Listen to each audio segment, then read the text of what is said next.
believe we have your sister to thank for Rain Man. Yeah, yes. Yes, I was at my little sister who's here, Cass. Yes, Cass.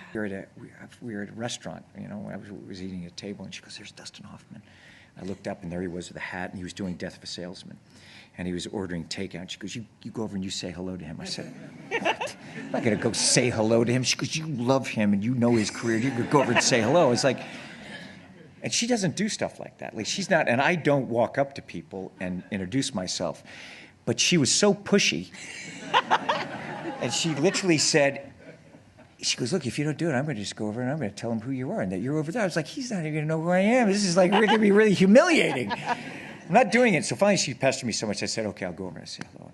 And I went up, and he was obviously had his hat on, and he was ordering takeout, and I just stood next to him, and I said, excuse me, Mr. Hoffman, I'm sorry. And he looked at me and went, Cruise! And I went, and that's how I met him. And he's like, oh, where are you in town? You seen, it was like, I think it was the last week of Death of a Salesman. I said, no, sir. I said, it was sold out, standing room only. He says, well, come to see it. And I said, well, can I bring my sister? You know, and we were there, and as I was leaving, he said, I want to make a movie with you. And I was like, that'd be nice. Thank you very much, sir. And that's what happened. And basically, he sent me, a year later, he sent Rain Man to me.